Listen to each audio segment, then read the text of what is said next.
Chapter 4. The Manse Children.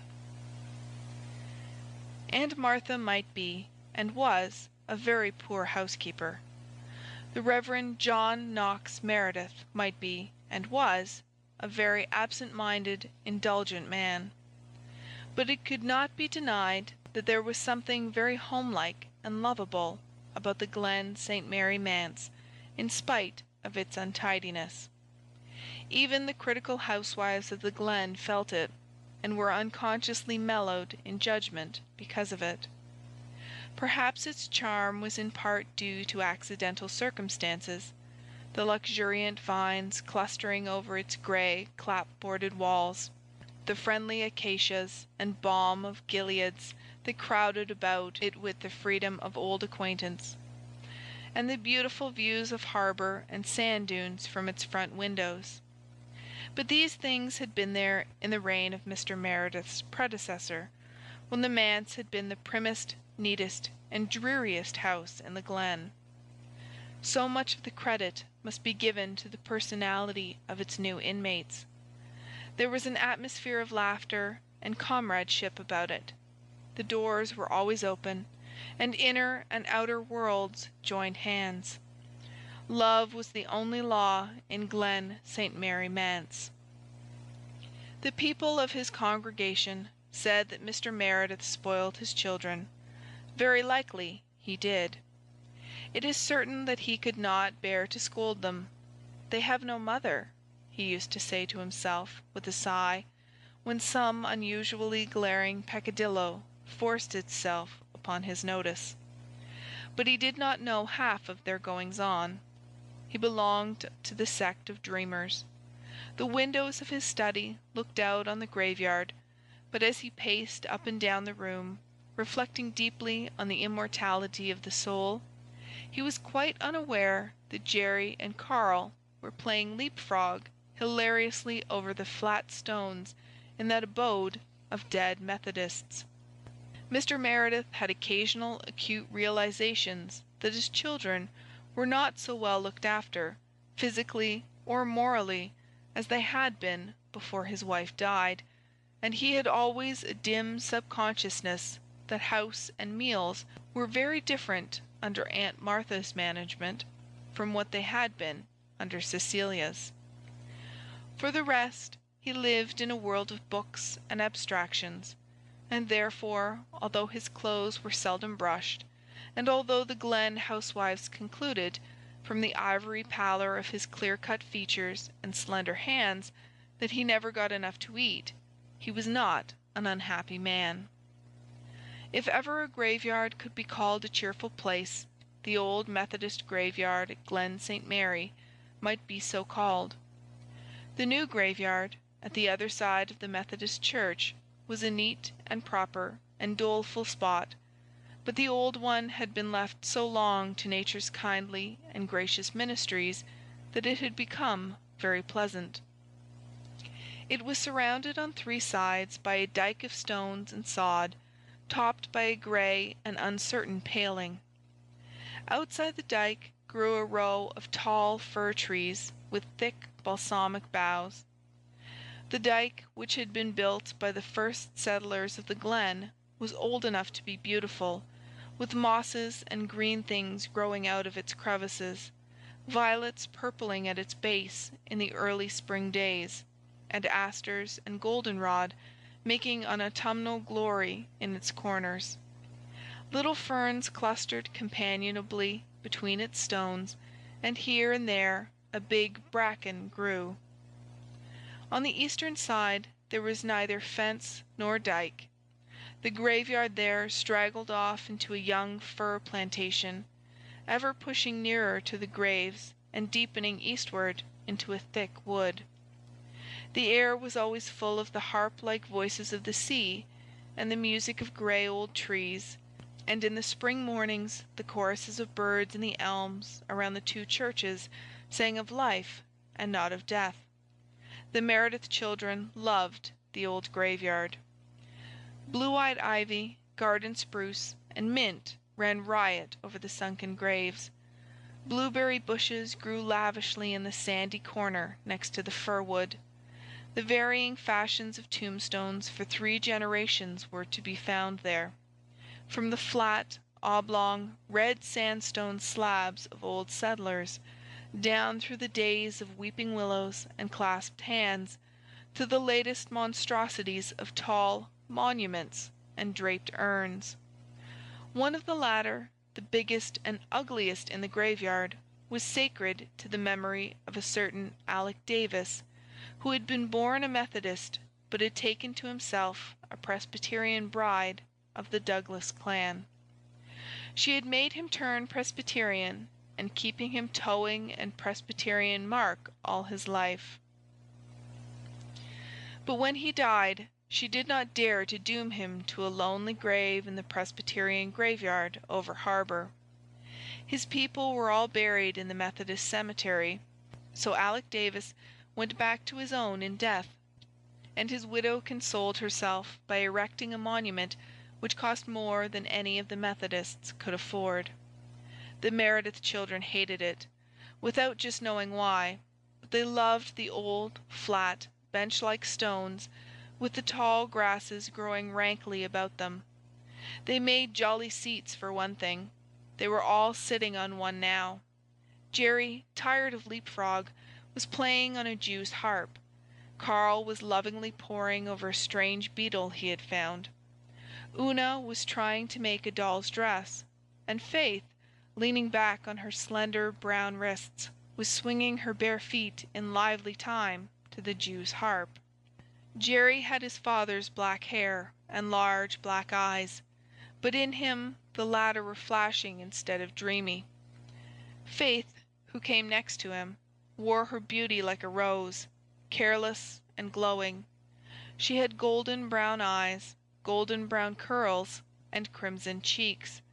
She laughed too much to please her father's congregation, and had shocked old Mrs. Taylor, the disconsolate spouse of several departed husbands, by saucily declaring, in the church porch at that, "The world isn't a vale of tears, Mrs. Taylor. It's a world of laughter." Little dreamy Una was not given to laughter. Her braids of straight, dead black hair betrayed no lawless kinks, and her almond-shaped dark blue eyes had something wistful and sorrowful in them. Her mouth had a trick of falling open over her tiny white teeth, and a shy, meditative smile occasionally crept over her small face. She was much more sensitive to public opinion than Faith, and had an uneasy consciousness that there was something askew in their way of living. She longed to put it right, but did not know how. Now and then she dusted the furniture, but it was so seldom she could find the duster, because it was never in the same place twice. And when the clothes-brush was to be found, she tried to brush her father's best suit on Saturdays, and once sewed on a missing button with coarse white thread. When Mr. Meredith went to church next day, every female eye saw that button, and the peace of the Ladies' Aid was upset for weeks. Carl had the clear, bright, dark blue eyes, fearless and direct, of his dead mother, and her brown hair with its glints of gold. He knew the secrets of bugs, and had a sort of freemasonry with bees and beetles. Una never liked to sit near him, because she never knew what uncanny creature might be secreted about him. Jerry refused to sleep with him, because Carl had once taken a young garter snake to bed with him, so Carl slept in his old cot, which was so short that he could never stretch out, and had strange bedfellows. Perhaps it was just as well that Aunt Martha was half blind when she made that bed. Altogether they were a jolly, lovable little crew, and Cecilia Meredith's heart must have ached bitterly when she faced the knowledge that she must leave them. "Where would you like to be buried if you were a Methodist?" asked Faith cheerfully. This opened up an interesting field of speculation. "There isn't much choice. The place is full," said Jerry. "I'd like that corner near the road, I guess. I could hear the teams going past and the people talking." "I'd like that little hollow under the weeping birch," said Una. That birch is such a place for birds, and they sing like mad in the mornings." "I'd take the Porter lot, where there's so many children buried. I like lots of company," said Faith. "Carl, where'd you?" "I'd rather not be buried at all," said Carl. "But if I had to be, I'd like the ant bed. Ants are awfully interesting." "How very good all the people who are buried here must have been," said Una, who had been reading the laudatory old epitaphs. "There doesn't seem to be a single bad person in the whole graveyard. Methodists must be better than Presbyterians, after all." "Maybe the Methodists bury their bad people just like they do cats," suggested Carl. "Maybe they don't bother bringing them to the graveyard at all." "Nonsense," said Faith. "The people that are buried here weren't any better than other folks, Una. But when anyone is dead you mustn't say anything of him but good, or he'll come back and haunt you. Aunt Martha told me that. I asked Father if it was true, and he just looked through me and muttered, 'True? True? What is truth? What is truth, O jesting Pilate?' I concluded from that it must be true." "I wonder if Mr. Alec Davis would come back and haunt me if I threw a stone at the urn on top of his tombstone," said Jerry. "Mrs. Davis would," giggled Faith. "She just watches us in church like a cat watching mice. Last Sunday I made a face at her nephew, and he made one back at me, and you should have seen her glare. I'll bet she boxed his ears when they got out. Mrs. Marshall Elliott told me we mustn't offend her on any account, or I'd have made a face at her, too.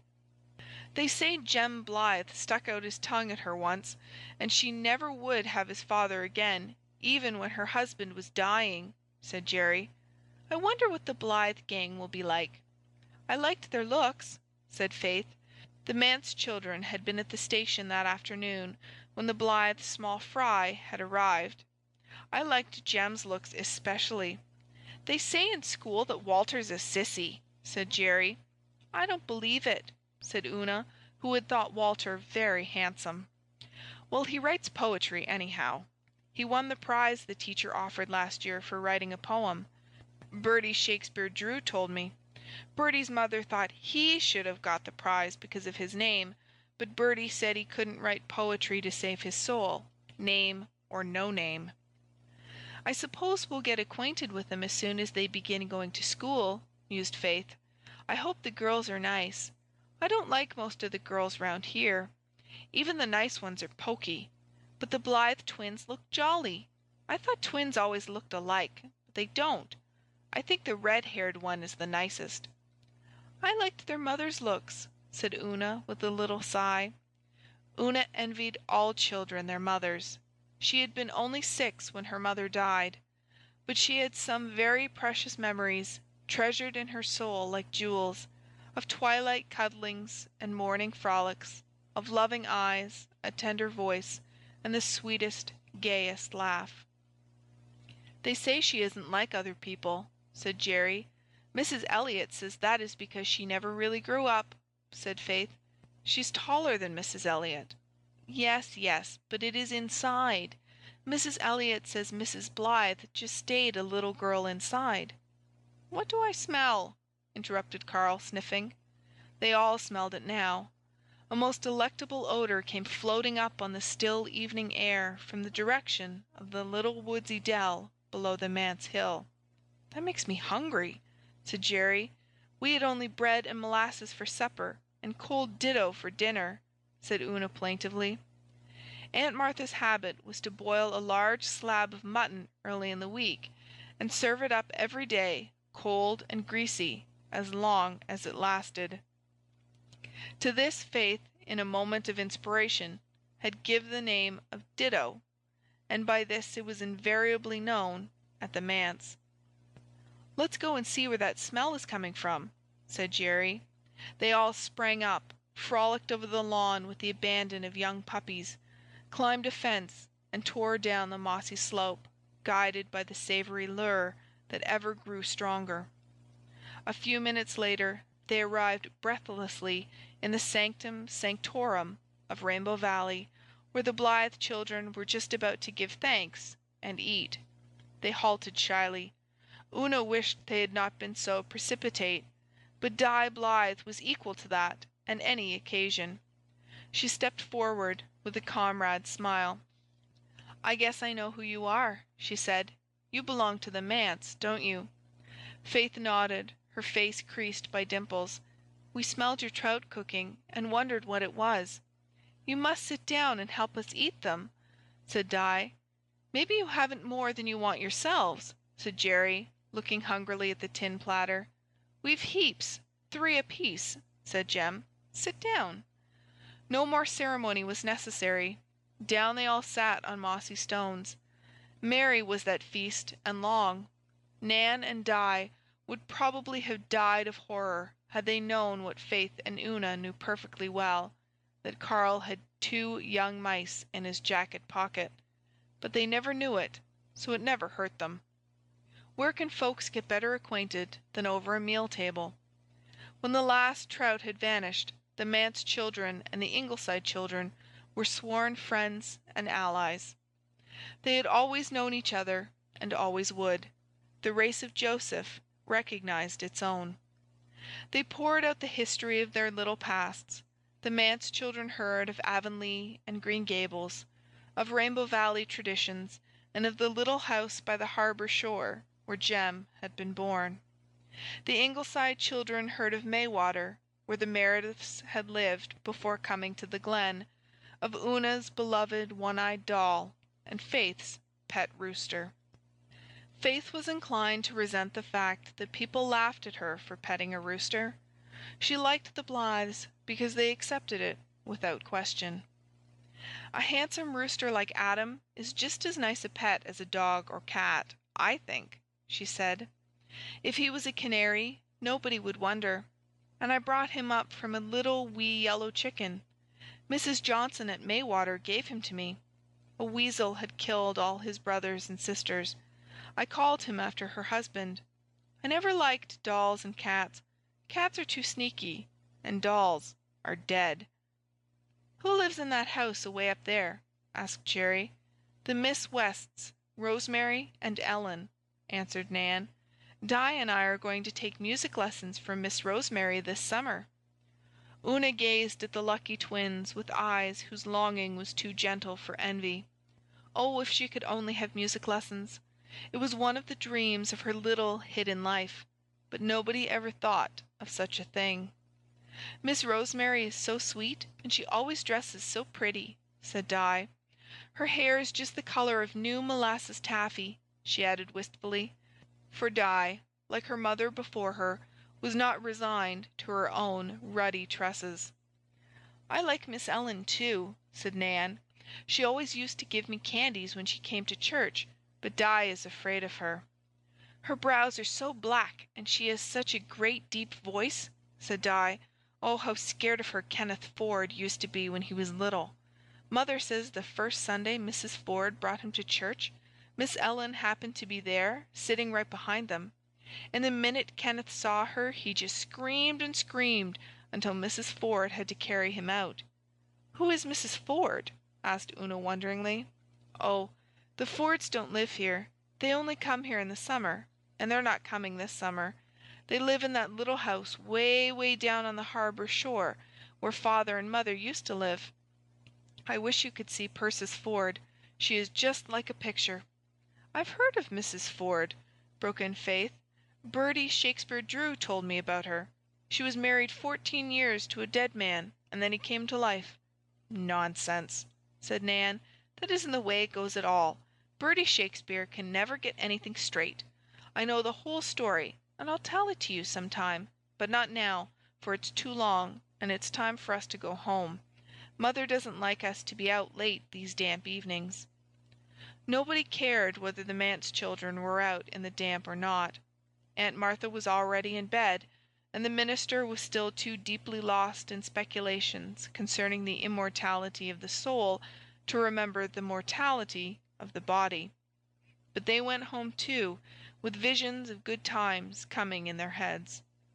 "I think Rainbow Valley is even nicer than the graveyard," said Una, "and I just love those dear Blythes.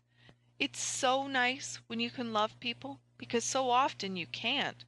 Father said in his sermon last Sunday that we should love everybody, but how can we? How could we love Mrs. Alec Davis?" "Oh, Father only said that in the pulpit," said Faith airily. "He has more sense than to really think it outside." The Blythe children went up to Ingleside, except Jem, who slipped away for a few moments on a solitary expedition to a remote corner of Rainbow Valley. Mayflowers grew there, and Jem never forgot to take his mother a bouquet as long as they lasted. End of chapter 4.